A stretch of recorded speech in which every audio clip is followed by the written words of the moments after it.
the Great Pyramid of Egypt is arguably the most enigmatic structure on the planet. Some people think it definitely is. Other people will have disputes about that. But it's certainly one of the most enigmatic structures on the planet. I used to travel in Egypt or have traveled in Egypt many times. And in one particular time with my father, early in 1996, I had the opportunity to lie in the sarcophagus in the King's Chamber. How many of you have actually been to the Great Pyramid?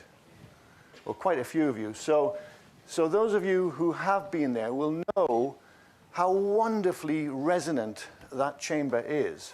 In fact, if you can get the gaffier to turn the fluorescent lighting off, it's so quiet in there that you can hear a pin drop, you can hear the sound of your own breathing, you can even hear the sound of the blood rushing through your ears. It's so wonderfully reverberant. Early in 1996, I had this opportunity to lie in the sarcophagus. I know it's a bit naughty, but anyway, I did. And what happened for me was quite magical. As a sound and acoustics engineer, I naturally wanted to know about the resonance of this granite box. And you've probably heard many people who have struck the side of it with their fist, and it makes this wonderful, deep, resonant sound. Well, I lay in the sarcophagus, and I made a glissando, starting at my lowest note and going up as high as I could go in my limited range, like this. Ooh, kind of a smooth, unstepped enunciation of a tone. Why did I do that? Well, because when you create a sound like that, one particular frequency will leap back at you, and this particular frequency is known as the prime resonant frequency of that particular space. Why? Just because, I'm not going into all the technical details, but the sound happens to fit within the given space that you're in. So you can do this in your own bathroom at home if you have a mind to. Maybe close the windows so that your neighbors can't hear you and maybe think you're a little bit strange. But if you make that kind of glissando in your bathroom, close your eyes perhaps to focus on your hearing, you will hear one particular note that will come back to you louder than any other. And that will be the prime resonant frequency of your bathroom. Now, how interesting is that? However, in this case, I was interested obviously in the resonance of the granite box in the King's Chamber. So I did the glissando. And what happened was quite extraordinary, because at one particular frequency, my whole body was kind of washed by the sound. And of course, remember, it's my sound. It's the sound of my voice that's causing this. Every cell in my body tingled, and I had this wonderful sensation washing up and down my body. In that moment, I realized that this was almost certainly not accidental, meaning that the ancient Egyptians had somehow contrived this effect, and for some specific reason. That was just one of kind of a gut instinct that I had in that moment. And so I decided pretty much there and then, or certainly within the next few hours after that, that wouldn't it be wonderful to go back to the Great Pyramid, armed with all of my acoustics instrumentation, and do a whole series of tests. But before I get into all of that, I just want to mention, some of you probably know about Napoleon, that he spent a night in the Great Pyramid, and he came out as white as a sheet, and he wouldn't tell anyone why he was so white and ghostly looking. And who knows, we have Annalise and I have a wonderful friend in Freddie Silver, who told us stories about spirits that are locked into the granite of the King's Chamber. Maybe it was that, or maybe Napoleon just experienced something like what I experienced, who knows. But I put this little slide in here just to show me lying in the sarcophagus. That is actually me there. And one thing to notice about this before we move on is just to look at the pinkness. Can you see the pinkness of the granite? Well, that's very important in a later part of the talk, so just remember that. So we don't know whether Napoleon was scared of his own voice or scared of the spirits that Freddie Silver talked about, but certainly something happened, something magical happened. I met someone who said he meditated in the pyramid once, and he had a sort of experience of some sort of alien, and he started hearing, he said he could actually see outside the pyramid and hear a translation of what everyone was Gentleman saying that someone meditated in the pyramid and could actually see what was happening outside the pyramid. Actually, Freddie's story is very similar to that. But the reason I put this particular, thank you for that comment, the reason I put this particular slide in is because this was the time when we were several months later in 1996, when I went back to the Great Pyramid with all this acoustics equipment. This was one of the very first shots that I took, and it's of one of the gaffiers carrying one of two very, very heavy suitcases, or actually pushing it up these guide rails. Any of you who've been up through Mamoon's Hole, you'll know you've got these two wooden guide rails, and here he is pushing. And you know, I've never known what they wore underneath. It's a bit like, you know, what do the Scots wear under their kilts? Well, this is like, what do the gaffiers wear under their galabeers? Well, here you see, it's a nice tweed jacket.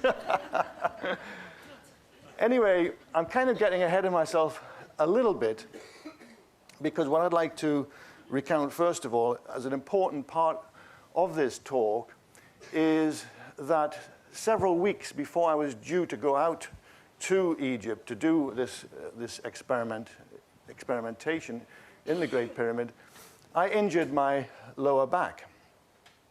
As a matter of fact, I've got a back pain today. That's why I've got the seat here in case I might need it, but I hope I don't. I could do with some sound today, I think, because what I'm going to recount for you, going right back to 1997, actually, was when this particular incident happened, was a wonderful healing of my lower back that occurred in the Great Pyramid. We're going to get to that a little bit later. But I just thought I'd mention it at this point because you see the gaffier is pushing these very heavy suitcases. There was two of them, actually, two heavy suitcases packed full of equipment. There's no way that I could have lifted them because my back was hurting so much and I was up to here with painkillers and so on. I'm painting a picture for you because I want you to know I was in severe pain at this moment of getting into the pyramid. And those of you who have been in the pyramid will know it's not actually all that easy to get in there. You know, you're kind of cramped right low. So if you have a back problem, you know, it's a little bit of a challenge to start with. Anyway, so that's just to tell you about the pain that I was experiencing at that moment. But of course, eventually I did get in. This is not actually from the 97, this is from the 96, because I went twice. I went in 96 and then I went again in 97. So I'm mixing the two times up. I hope you'll forgive me. But this is just to show that I really did go there. I really did have acoustics equipment and do these actual experiments. Before we get into talking about what I actually did and why it's important, you know, when I said I lay in the sarcophagus and I made this toning sound and I found this amazing resonant frequency, which I can tell you what that is a little bit later in the talk, and it had this amazing effect on me, and I thought this has to be design. It just felt like design. One of the first things I did when I got back to the UK was I looked for textual evidence. I had lots of books on Egyptology anyway because I was really interested in the subject. So I went looking for textual evidence. And this particular piece of evidence comes from a much later period. So the purest Egyptologists would say, oh, you can't count that because it's too late. You know, the pyramids were built, or these particular pyramids were built 2,500, circa 2,500 BCE. And here we are talking about 200 BCE. Not the same period, can't count it. Well, there is some truth in that, but equally, the other part of the truth is that the ancient Egyptians, once they adopted a custom, did tend, or a tradition, did tend to stay with it for a long, long time, sometimes thousands of years. So this is actually, in my view, quite relevant. Let me read it. In Egypt, when priests sing hymns to the gods, they sing the 7 vowels in due succession, and the sound of these vowels has such euphony that men listen to it instead of the flute and the lyre. Now, the importance of this is that they're talking here, or Demetrius is talking about sound per se, not words, but sounds, which seems to infer, at least to me, that they were interested in sound as a vehicle or some kind of mode that they were using. So they weren't specifically using words with intelligibility, they were using sounds. And so I think that is important. Demetrius, by the way, nobody knows who that character is in history, but if you want to research this yourself, go get Aristotle Poetics, and that's where this quote comes from. However, I'm going to take you back a little bit further now to 500 BCE, and we have this quote from Corpus Hermeticum. That's only a circa, by the way. Nobody really knows when the Corpus Hermeticum was written, but it's somewhere around that era, it's believed. In a letter from Asclepius to King Aman, he says, "As for us, we do not use simple words, but sounds all filled with power." Same thing again, isn't it? Now we're shifted back to 500 BCE. And there's this one from the actual Pyramid Age itself, Nicoré, instructor of the singers of the Pyramid of King Usakaf. Now, that's kind of indicative because those singers may well have been singing in the pyramid. We don't actually know that. We don't have any evidence to show whether they were singing inside the pyramid or outside the pyramid. But what I can say is this. You know, today, if you think about where people sing in reverberative spaces, and if there's no reverberation, you add it electronically today, right? But, you know, going back to, say, the Middle Ages in Britain, we would sing in cathedrals, in churches. Why? Because, well, not just because it's devotional singing to God, but also because the space is reverberative. And that's not accidental. Those spaces were deliberately designed to be reverberative. So cathedrals have very long, what's called reverberation times, very often 6, 7, 8 seconds, very similar to the King's Chamber, actually. So none of that is accidental. We sing in reverberative spaces. So I think here we're talking about singers who were singing inside the pyramid, in that case of Nicoré. Now, having had this thought about perhaps some kind of a sonic ritual that took place in the Great Pyramid, and no doubt in other pyramids too, but today we're focused on the Great Pyramid. A wonderful artist called Judith Page did this prescriptive painting in oils. So I told her how I thought it would be, that you see the priests, the tonsured priests, have their fingertips placed on the sarcophagus. You can't see the rest of the sarcophagus, but that white kind of rectangle shape is the opening of the top of the sarcophagus. And they have their fingertips there. Why? To sense the vibrations coming through that sarcophagus. And you really can't feel them when you reach the resonant frequency, A, of the sarcophagus, and B, of the chamber. When you get the right frequency, that sarcophagus actually does vibrate sufficiently for you to feel it through your fingertips. And in fact, you know, I don't believe that the ancient Egyptians had any kind of electronics, but what they did have definitely were fingertips. And they had sensitivity. And if they were making sounds in that chamber, all you have to do is to do a glissando and get your fingertips on that edge. And when you sense the maximum vibrations, you've reached the prime resonant frequency of that chamber. This is the Shem priest, by the way, who's got a golden magical instrument called a Horeka in his hand, and he's making a particular sound. We'll not go into all of the details of that. But it's a nice depiction, isn't it? And it may well have looked something like that.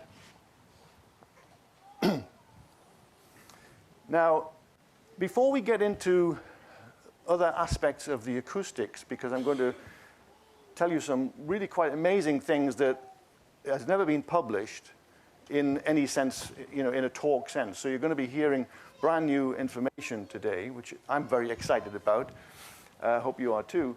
Before we get to that, I'd just like to go through a model that I have of the Great Pyramid, or all of the apartments as they're called, in the Great Pyramid. This particular model is concerned with rebirth, it's concerned with resurrection, and it's nice to know that the mainstream Egyptological viewpoint about pyramids in general is that they were resurrection machines. And that they are literally, that's a quote from Dr. René Friedman, says that the Great Pyramid is the ultimate resurrection machine. It's nice when people agree with some particular point of view or pet theory that you have yourself. And in this case, I really have always believed that the Great Pyramid and the other pyramids were all concerned with rebirth. And so it was nice to get that little bit of confirmation from mainstream Egyptology. So let's examine the evidence for rebirth symbolism in the Great Pyramid. Now, this is really interesting, so don't think that this is going to be something that's dry and, oh my God, symbolism in the Great Pyramid. This is actually really, really interesting. And for any of you who are kind of doubtful that the Egyptians would go to all the trouble that I'm just about to relate to you to imbue the monument with symbolism, just think about the solar boats. Those of you who've been to the Great Pyramid will know there are these giant pits outside that have been sculpted into the bedrock, which is, it's pretty hard limestone. And these are massive. These things are like, bigger than a house, but they contain what I like to think of as a B&Q kind of flat pack boat, the solar boat, which would take the pharaoh through the celestial realms. Well, just think of the work involved in taking a flat slab of limestone, bedrock, and actually taking out of it, enough material to fill a house, basically, and then in there to flat pack a solar boat. Why? Well, it's symbolic. They don't think about things like the practicality. Well, how's the pharaoh going to put that boat together when he gets in this? They don't think that way. Their mindset is different to our mindset today. But it is symbolism, and it's very powerful symbolism. And they went to an awful lot of trouble. And that's why I just wanted to make that point before I go on. The symbolism starts with this instrument here. Some people call it a peshen kef, other people call it a peshesh kaf instrument. But essentially, most people believe that this instrument, which was found in the southern shaft of the Queen's Chamber, is a type of scissors, kind of archaic method of in this case, of cutting the umbilical cord of a newborn baby. So what do? Well, if these blades are sharp, you offer this up to the umbilical of the newborn baby, and you circumflex the instrument around the umbilical, and that severs the umbilical. So many people do believe that that instrument is meant for that purpose, and yet it was found in the southern shaft of the Queen's Chamber. And we'll talk a little bit more about that later, because the southern shaft of the Queen's Chamber was never cut through into the Queen's Chamber. They put this shaft all the way through the monument at great expense and great trouble they went to do it.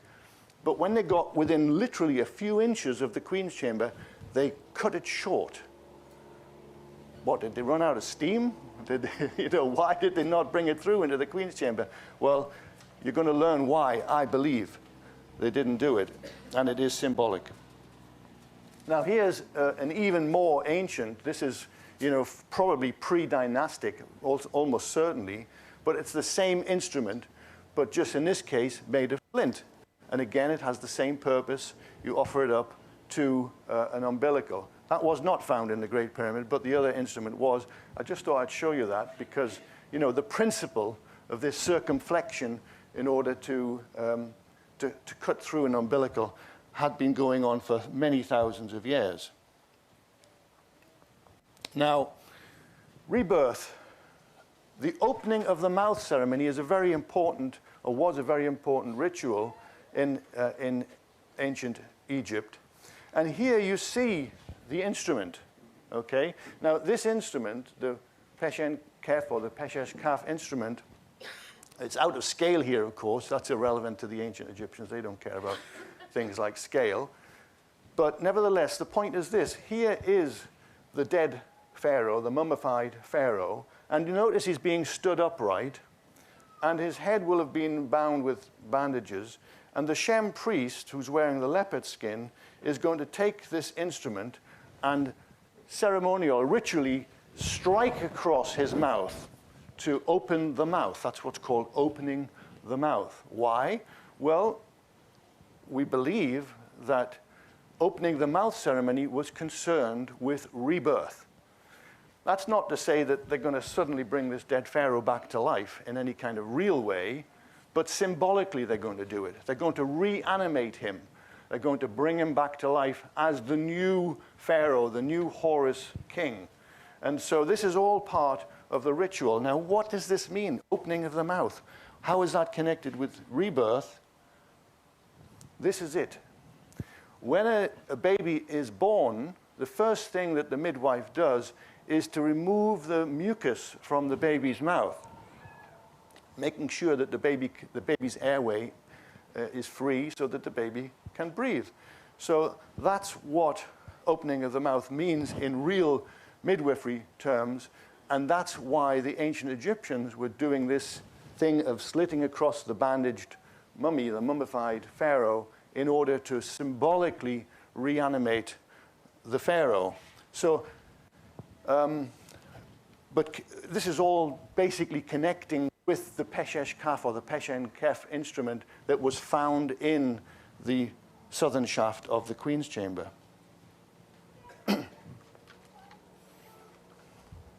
Now, here's a wonderful quote from Professor I.E.S. Edwards. He was the world authority on pyramids, no longer with us, sadly, but he was a wonderful chap. And he said this: "It is particularly indicative that Djedefre, Khufu's brother, should have had an oval, not a rectangular sarcophagus, because it is really a representation of the womb of the sky goddess Nut." So Djedefre, the brother of Khufu, didn't have his pyramid built at Giza. He had it built a little north at a place where, unfortunately, they never finished the pyramid. Why? Well, because in those days, if the king died, the workers literally downed their tools and walked away. You would think that the new pharaoh coming in would say, well, let's finish his monument, guys. But no, they didn't. They literally just walked away, which is very odd. But what's really interesting about this is not just the fact that the sarcophagus was womb-shaped, but also the fact that the very first thing that they built was the sarcophagus in a pit in the ground, and then they start building the pyramid. Don't forget, this is before the pharaoh has died, okay? Very first thing, when a new pharaoh comes to power, he starts either building his pyramid, if it was in the pyramid age, or he starts having his tomb built. And it depends on how long he lives as to how grand his tomb's going to be or how big his pyramid's going to be. Say, in this case, the very first thing that they did was to create the sarcophagus, put a lid on it, then start building the pyramid. Now, that's another talk that we're not going to get into, but it's an interesting point, and some of you, I'm sure, know what I'm alluding to here. Anyway, getting back to the symbolism here, oval sarcophagus, similar to a womb shape. Those of you who have traveled in Egypt widely will know that the sky goddess was very often depicted, or sculpted in this case, on the inside of the lid of the sarcophagus. So this is this lid would probably weigh, I don't know, 1.5 tons, something like that. And this lid would then be turned and put on top of the sarcophagus so that the pharaoh, if the pharaoh was ever entombed in that sarcophagus would be literally looking at Nut for eternity. But I'm making a point here about the sky goddess, and you will see why in a moment. Because we're going to now talk about the sky goddess hypothesis. There is a cutaway section of the Great Pyramid. So those of you who are not familiar, this is the main entrance here, well, the original entrance, I should say, that went all the way down into the underground sepulchre. But when you got to this point, it changed direction, and you went up this narrow, very narrow passageway, which, by the way, is where that chap pushing that very heavy suitcase full of equipment was going up there. That's where he was, somewhere about that point there. And then you enter this very strange, upward sloping grand gallery with its wonderful corbellings all the way up. These are kind of serrations in the wall. Then you go through an area called the antechamber at this point here. And the antechamber has 4 what look like portcullises, but there are no portcullises there, or the archways that might have taken portcullises, right? But you're going to learn a little bit about that in a moment. And then you come through into the king's chamber itself, which is this chamber here with the sarcophagus in it. And then you have these things here called relieving chambers, so-called relieving chambers. And then you have this chamber below, which is, those of you, again, who've been will know that is the Queen's chamber. Now, this is where it gets really interesting. We're getting a little bit sexy here, but not really. This is to do with the reproductive system of the sky goddess. Now, lots of people that talk about the Great Pyramid, everyone has their own take, right? And I'm not saying this is right, but you can judge for yourself when you've seen all of the evidence. As I said to begin with, that the Egyptians were wonderful at symbolism. They loved symbolism. So let's look at the evidence and let's weigh the evidence. Oh, I have a pointer here, don't I? I can point. Yes, that's right. Everyone knows that the entrance to the birth canal is very narrow. And then some of you may not know, but it's actually very true, that the birth canal is angled in relation to the womb or the uterus. It's not in one line, okay? It has an angle. So making the comparison, here we have the narrow entrance to the Grand Gallery, and here we have the upward sloping Grand Gallery. A lot of people have wondered, why does the Grand Gallery slope upwards in this strange telescoped way? Well, here's a possibility. You know that the birth canal has this kind of ribbed look to it. The walls are ribbed in order that it can expand when necessary for birth. And look at the ribbing we have here on the walls of the Grand Gallery, the corbellings as they're called. Now, if that was the only evidence that I had, you might all be going, oh yes, we've heard it all before. Well, we've heard something like it before, maybe. But anyway, no, it stacks up much, much more than that. So when you get to this point here, not obvious on the drawing, but there are 4 what are called fornices, right, that surround the neck of the cervix that's pointing into the birth canal. The fornices are, if you read a book on midwifery, you'll find that these fornices are called arch-like fornices or arch-like protuberances, okay? When you get to this point here, you are met with 4 arches. Not 3, not 2, 4. There are 4 around the cervix, okay? The cervix itself projects into the head of the birth canal. The giant step, so-called, here at the head of the Grand Gallery, nobody has ever put forward, that I've ever read, an explanation. What is the giant step for? What purpose does it serve? Again, with this model, it's actually representing symbolically in stone the cervix projecting into the birth canal. And then beyond the birth canal, as I've said, you've got the 4 arch-like fornices. the portcullises, so people would say, but there are no portcullises there. Anyway, then you go through the narrow opening into the king's chamber, into the womb.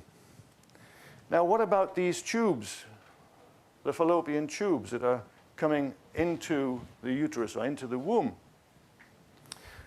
Coming out of the king's chamber, exiting the king's chamber, are two very narrow tubes. They're only about 8 inches. And everybody's wondering, what is their purpose? Well, of course, initially, people thought they were ventilation, but that theory very quickly went out the window because they didn't exit the monument, right? So it can't be ventilation, obviously. And then when you look at there are other shafts, similar shafts in the Queen's chamber. They also didn't exit the monument. So clearly, they're not ventilation. Then you get a theory by Robert Bauval, who talks about them as star shafts, okay? You've probably all heard of that theory about these star shafts and that they're pointing at Orion Nebula and so on. It's all a little bit tenuous again. Why? Well, because the angles change significantly. It's been shown straight as a die, but it's not. In reality, it's going like this. It's going all over the place. So it's a little bit tenuous to think of them as pointing at some particular star in the sky. But anyway, who knows? I'm not saying that that's wrong.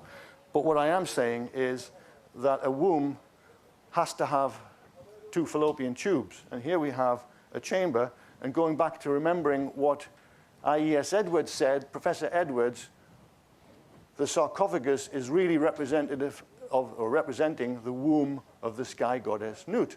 Okay, so think about that. And here we have the king's chamber with a sarcophagus in it.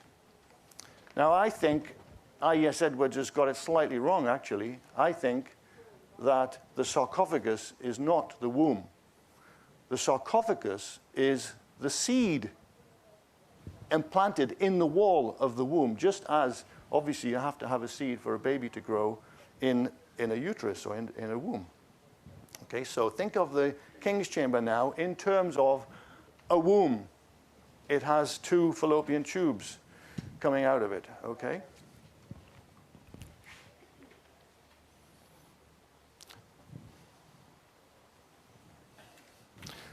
And by the way, look at the cross-section of the Grand Gallery. This is the cross-section of the Grand Gallery, and this is the cross-section of the birth canal. There's quite a similarity. This is obviously when the birth canal, when it's in its kind of collapsed form, non-expanded form. Now, here's a nice, interesting list of comparisons that I thought I'd make for you, just to show you exactly what I'm driving at here. The entry to the Grand Gallery is narrow. The entry to the birth canal is narrow. The Grand Gallery walls are corbelled. The birth canal walls are corrugated. The Grand Gallery is angled upward. The birth canal is angled upward. The giant step at the head of the Grand Gallery projects into the Grand Gallery. The cervix projects into the head of the birth canal. 4 arches lead into the king's chamber. 4 arches or fornices lead into the womb. The king's chamber is made of pink granite. The womb is made of pink flesh. 2 narrow shafts penetrate the king's chamber. 2 fallopian tubes penetrate the womb. So it's getting more interesting now, isn't it? Come on, admit it. But it doesn't end there. Reproductive organs in stone, actual reproductive organs. Okay, the sarcophagus is attached to the floor of the king's chamber. The seed in the womb is attached to the womb wall. The shafts were not cut through into the queen's chamber and the king's chamber. And this is really interesting. I'm going to tell you about this story. Before I get to this story, I just want you to know that some of you, your minds are now ticking away and you're thinking, hang on a minute. If he's right and the king's chamber is representing symbolically the womb of the sky goddess, what about the queen's chamber? And it's got 2 shafts as well, right? And I was going to say to you, who can tell me what the queen's chamber is for? Anybody got any ideas? Well, I thought somebody would say, oh, it's her bladder, right? But no, it isn't, not in my book at any rate.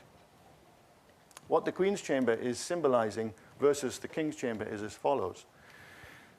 The ceremony that took place, and this is just my model, don't forget, it's never been, this is the first time anybody's hearing this. The King's Chamber is designed to symbolize the womb of the sky goddess. The sky goddess dwells in the sky. She's not an earthly creature, not an earthly god. She dwells in the sky.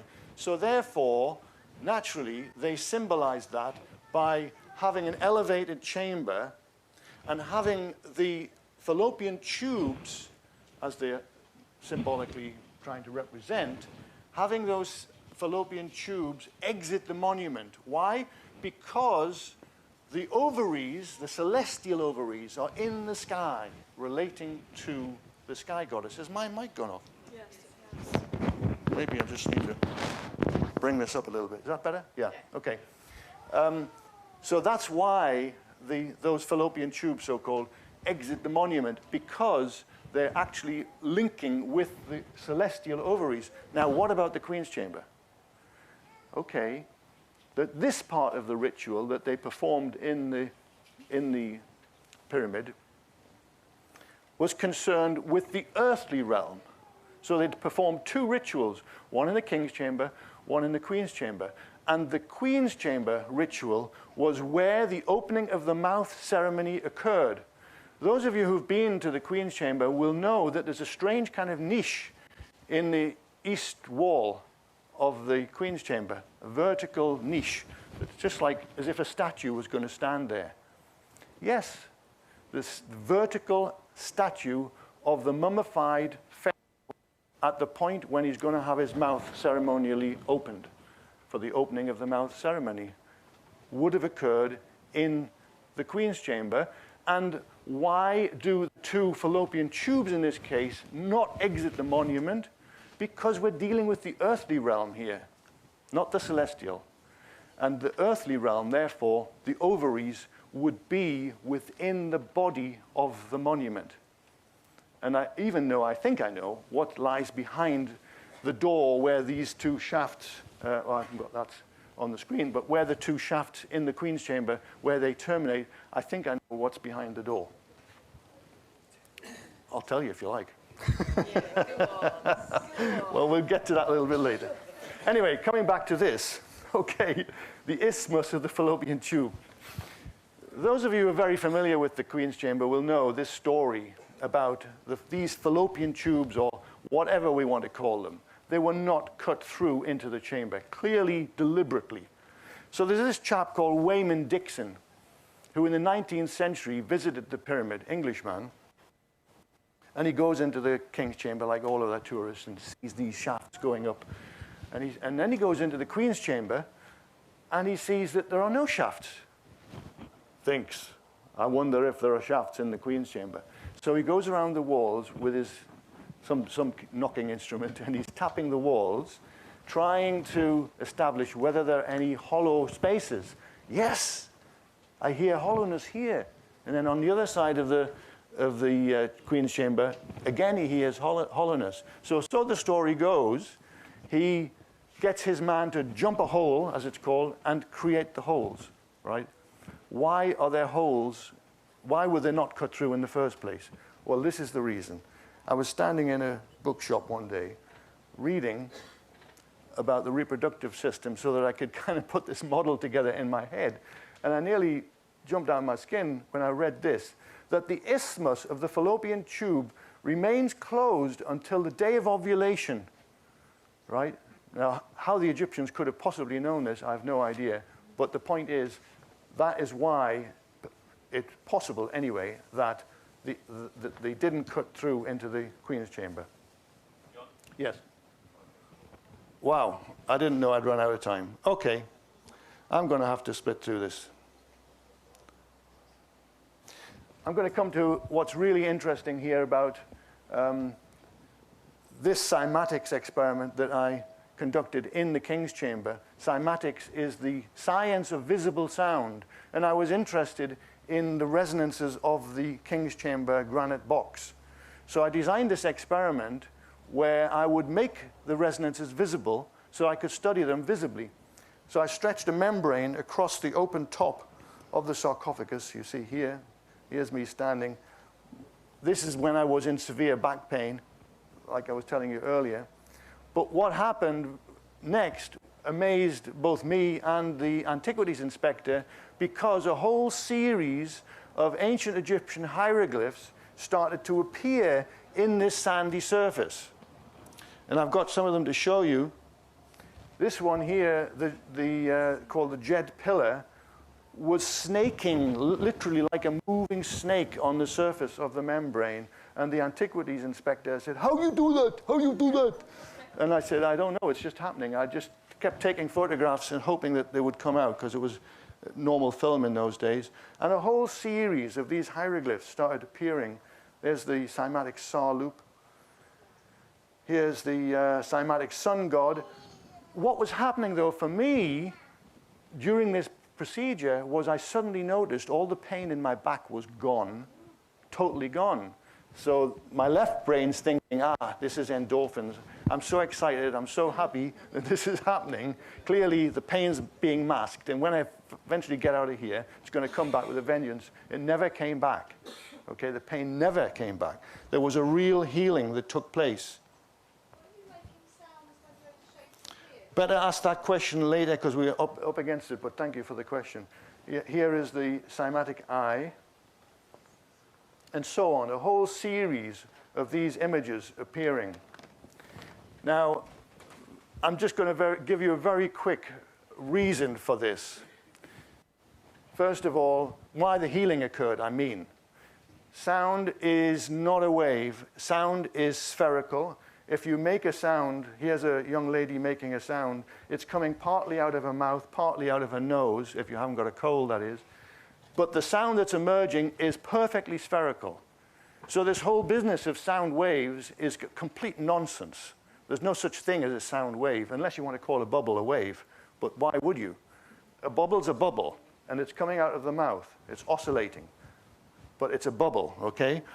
What happens in your body when sound is made, whether you're making it with your own voice or whether you're receiving sound from somebody else, is that every single membrane in your body, and don't forget, every cell has a membrane around it, will receive a pattern of energy from that sound source, whatever it is.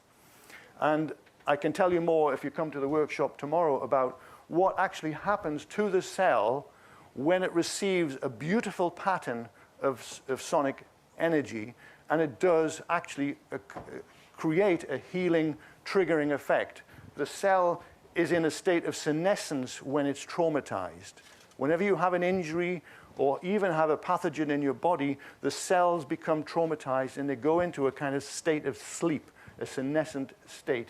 And the sound triggers the cells out of the senescence, the natural senescence that they have, and reanimates them, awakens them, and they go back to their normal replication process. And that is why I believe my back was healed in that moment. And I could do with some sound now. Thank you very much.